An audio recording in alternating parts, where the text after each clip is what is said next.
السلام علیکم ورحمۃ اللہ وبرکاتہ۔ برادران گرامی، عزیز دوستوں اور بھائیوں، 7 محرم 1443 مطابق 15 اگست 2021 یہ کلپ ماہ محرم کی فضیلت پر۔ ماہ محرم کی 7 فضیلتیں ہیں، غور سے سنیں اور اہم بات کو کیچ کریں کہ اس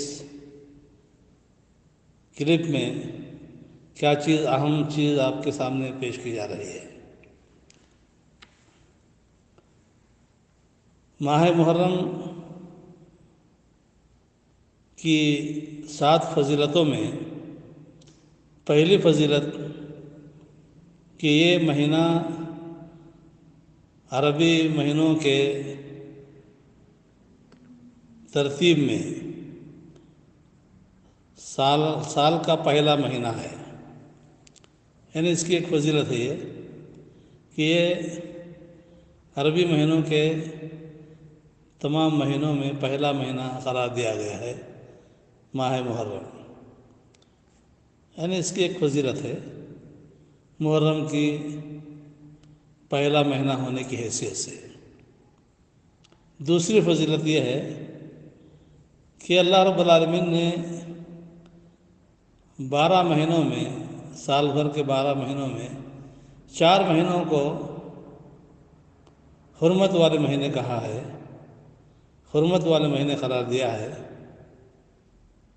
ذی قعدہ، ذی الحجہ، محرم اور رجب۔ یہ جو 4 حرمت والے مہینے ہیں، ان چاروں حرمت والے مہینوں میں بھی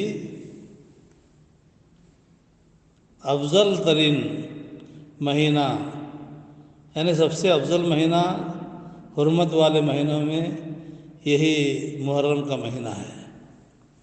تو گویا یہ دوسری فضیلت ہے کہ حرمت والے مہینوں میں بھی اس کا مقام افضلیت کے اعتبار سے پہلا ہے۔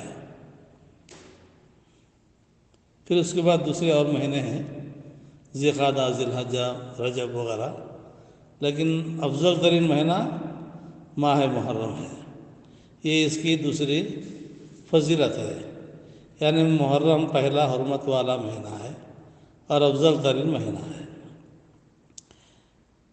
اس مہینے کی تیسری فضیلت یہ ہے کہ یہ مہینہ نبی کریم صلی اللہ علیہ وسلم کا بھی پسندیدہ مہینہ رہا ہے۔ آپ صلی اللہ علیہ وسلم کو بھی یہ مہینہ پسندیدہ رہا ہے۔ اس کی وجہ یہ ہے کہ یہ مہینہ اللہ رب العالمین کا پسندیدہ، بلکہ اللہ کی طرف اس کی نسبت کی گئی ہے، جیسا کہ آگے فضیلت نمبر 6 میں ذکر کیا گیا ہے۔ تو یہ تیسری فضیلت ہے جس میں نبی کریم صلی اللہ علیہ وسلم کے محبوب مہینے کے اعتبار سے اس کا مقام ہے۔ اس مہینے کی چوتھی فضیلت یہ ہے کہ رمضان کے بعد سب سے افضل روزے محرم کے ہیں۔ یہ چوتھی فضیلت ہے۔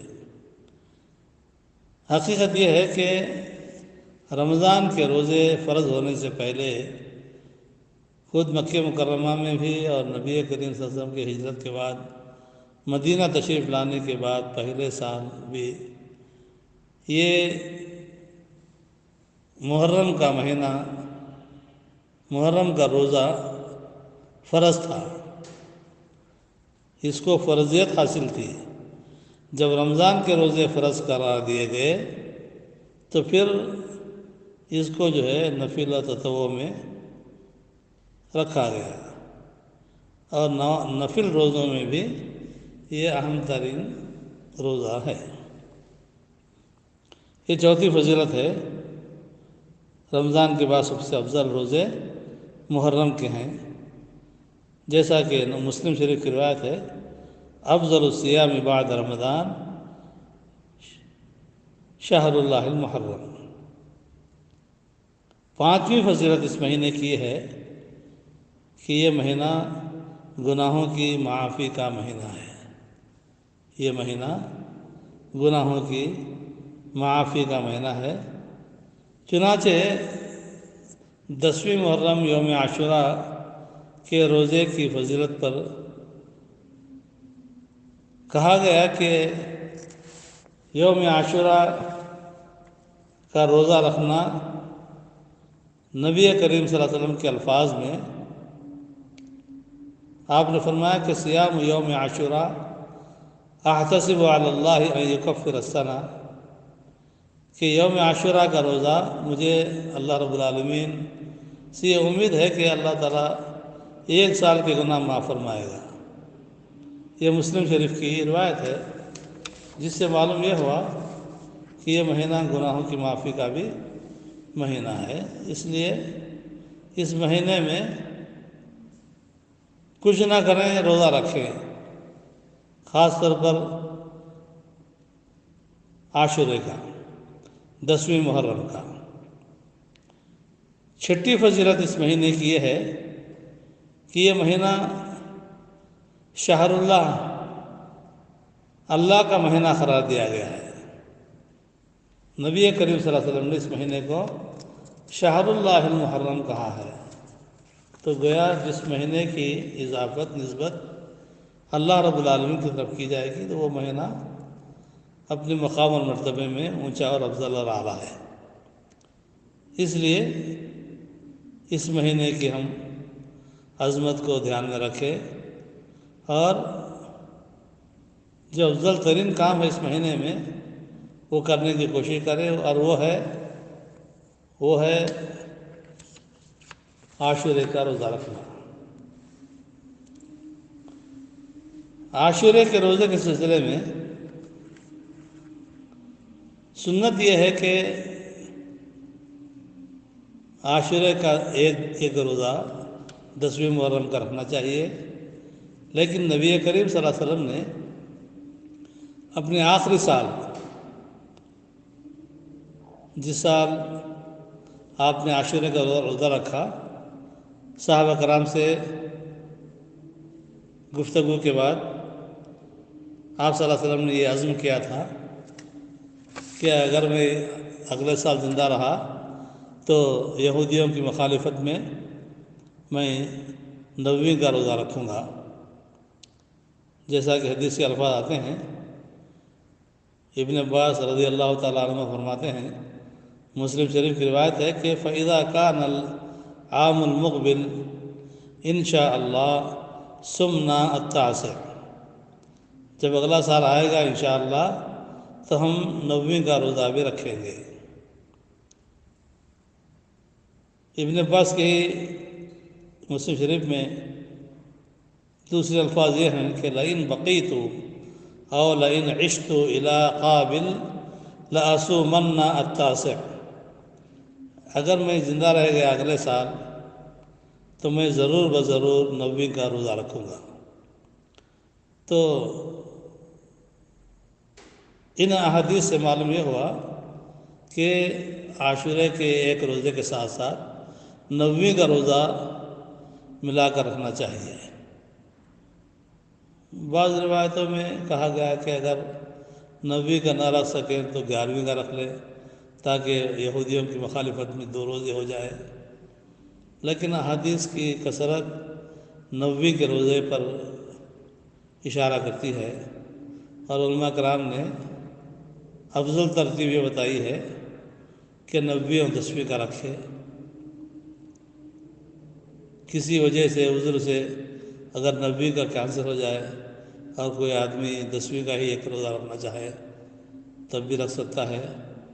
بعض علماء نے جو ہے 11ویں کا ملا کر 2 روزے رکھنے کا حکم دیا ہے یا مسئلہ بتایا ہے، تو 9ویں 10ویں کا رکھ لیں یا 10ویں 11ویں کا رکھ لیں، یا کم سے کم 10ویں کا روزہ رکھ لیں۔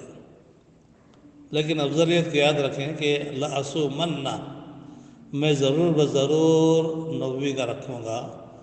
جو 9ویں کی تاکید ہے تو اس کی افضلیت کی یہ دلیل ہے یا اس کی طرف اشارہ ہے، اس لیے کوشش کریں کہ افضلیت جس چیز میں ہو اس کو حاصل کریں۔ یہ شہر اللہ المحرم کی فضیلت میں روزوں کی بھی فضیلت آئی ہے۔ ساتویں چیز یا ساتویں فضیلت یہ ہے کہ نبی کریم صلی اللہ علیہ وسلم نے اس مہینے میں حضرت صفیہ بنت حیی بن اخطب رضی اللہ تعالی عنہ سے شادی فرمائی، جبکہ شیعہ اور بعض دیگر مسالک کے لوگ اس مہینے میں روزہ رکھنے کو ناپسند قرار دیتے ہیں، شادی کرنے کو نعوذ باللہ شادی کرنے کو ناپسند قرار دیتے ہیں۔ روزے کی بات میں نے غلط کہہ دی ہے، شادی کو غلط قرار دیتے ہیں یا ناپسندیدہ قرار دیتے ہیں، تو یہ غلط ہے۔ خود نبی کریم صلی اللہ علیہ وسلم نے جب شادی فرمائی ہے اس مہینے میں، تو پھر ہم کو بھی جو ہے بدرجہ اولیٰ اس مہینے میں بالخصوص شادیاں کرنا چاہیے نبی کریم صلی اللہ علیہ وسلم کی اقتداء اور اتباع میں۔ تو یہ 7 فضیلتیں آپ نے سنی ہیں۔ آخری بات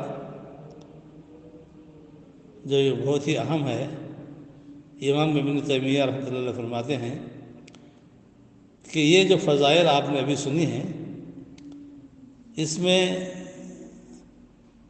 روزوں کے علاوہ کوئی اور فضیلت نہیں ہے۔ فرماتے ہیں کہ لیس فی عاشوراء شیء مشروع الا الصیام، یعنی عاشورے کے دن کوئی مسنون کام کرنا نہیں ہے سوائے روزے کے، اور کوئی نہ عبادت ہے خصوصی، نہ خصوصی نمازیں ہیں، نہ خصوصی صدقہ اور خیرات ہے، نہ خصوصی اور اعمال ہیں اور عبادات ہیں، کچھ نہیں ہے سوائے عاشورے کا روزے کے۔ تو گویا یہ مہینہ عاشورے کے لیے فضیلت والا قرار دیا گیا ہے۔ اللہ سے دعا کہ اللہ تعالیٰ مجھے اور آپ کو اس مہینے میں عاشورے کا روزہ نبوی کے روزے کے ساتھ ملا کر رکھنے کی توفیق عطا فرمائے۔ وآخر دعوانا ان الحمد للہ رب العالمین۔